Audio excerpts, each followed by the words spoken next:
Tradition number 30. Through my successive chain of authorities, reaching Shaykh al-Mufid, who relates in his Irshad that one day the Holy Prophet salawatullah alayhi wa alih was seated, and Imam Ali alayhi salam, Hazrat Fatimah al-Zahra alayhi salam, Imam al-Hasan alayhi salam, and Imam Hussein alayhi salam were sitting around him. The Prophet addressed them and said, "What will be your state when all of you will be killed and your graves will lie scattered?" Imam Hussein said, "Will we die a natural death, or will we be martyred?" The Prophet replied, "Oh my dear son, you will be killed with oppression and cruelty, and your brother Hassan too will be killed with tyranny and cruelty, and your offspring will be scattered over the land." Hussein asked, "Who will kill us, O Prophet of Allah?" He replied, "The worst among men."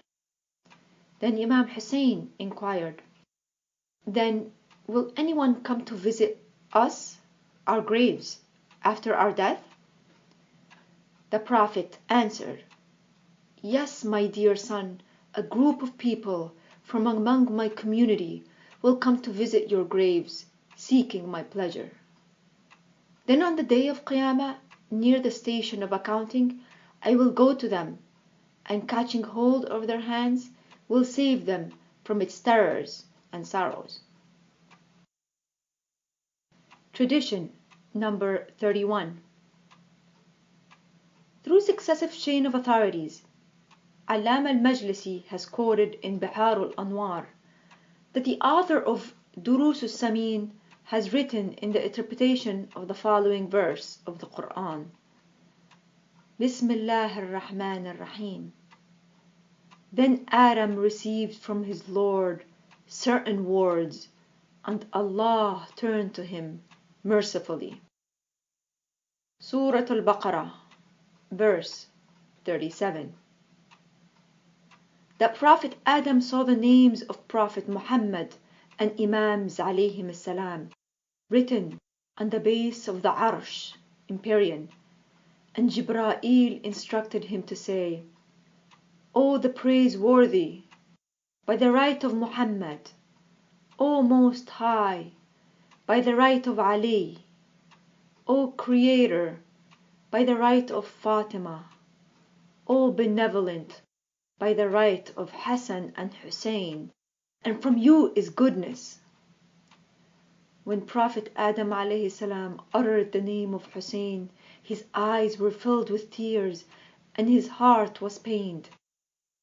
Adam told Jibra'il alayhi salam, "O brother Jibra'il, when I take the name of the fifth one among them, my eyes get filled with tears and my heart gets shattered." Jibra'il replied, "This son of yours, Hussein, will be surrounded by such afflictions that all other calamities will seem low and less when compared to it." Prophet Adam alayhi salam asked Jibra'il as to what those afflictions would be, to which Jibra'il replied, "He will be killed as a thirsty, forlorn, and a lonely traveler. He will have no friend or helper. Would that you see him calling out, 'O thirst, O loneliness,' and his thirst would spread between him and the heavens like smoke.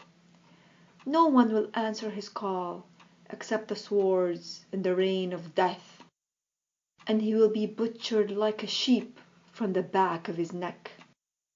And the enemies will rob the belongings from his tents and his blessed head, while those of his companions will be paraded on the points of lances in the cities in the midst of his imprisoned ladies. Thus it has been revealed in the knowledge of the Lord." Thus Prophet Adam and Jibra'il both started weeping, as a mother weeps over the loss of her son. And it has been narrated from other trustworthy reports that on the day of Eid, Imam Hassan alayhi salam and Imam Hussein alayhi salam entered the house of their grandfather, the Prophet of Allah, Muhammad salawatullahi alayhi wa alihi, and said, "O grandfather, today is the day of Eid, and the children of Arabs have worn new and colorful clothes, while we do not have any new dress with us. Hence, we have come to you." The Prophet pondered over their state and wept that he did not have a dress with him suitable for them, nor did he desire to send them disheartened and with a broken heart. He lifted his hands and prayed, "O Allah, make amends for their and their mother's heart." Suddenly, Jibra'il descended with 2 white dresses among the dresses of paradise. The Prophet was overjoyed and said, "O masters of the youth of paradise, take these dresses which have been stitched by the tailor from Allah according to your sizes." Both the Imams saw that the dresses were white in color and hence said, "O grandfather, these are of white color. How can we wear it when the children of Arabs have worn colorful clothes?" The Prophet salawatullahi alayhi wa alihi put his head down and started thinking about it, when Jibra'il said, "O Muhammad, rejoice and cool your eyes. The powerful dyer of the divine color will fulfill their desire and make them happy by those colors which they desire. Hence, O Prophet, do order that an ewer and vessel be brought." A vessel was brought, and Jibra'il said, "O Prophet of Allah, I shall pour water over these dresses, and you wring them until the desired color appears."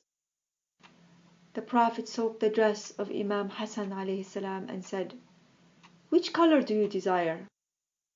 Imam Hassan replied that he preferred the color green, to which the Prophet rubbed the dress with his own hands, which turned into bright green color, similar to emeralds, by the will and command of Allah. He then handed it over to Imam Hassan, who wore it. Then Jibra'il took another dress and started pouring water in the vessel. The Prophet then turned towards Imam Hussein alayhi salam, who was of 5 years of age at that time, and asked, "O light of my eyes, which color do you desire?" To which Imam Hussein replied that he preferred the red color. The Prophet again rubbed the dress with his own blessed hands, and it turned into bright red color, similar to rubies. He then handed it over to Imam Hussein alayhi salam, who wore it too. The Holy Prophet and both Imams were overjoyed, and they returned back to their mother. When Jibra'il saw this, he started weeping. The Prophet said, "O brother Jibra'il, this is not the day to mourn when my sons are rejoicing and are happy. By Allah, please let me know the reason for your grief."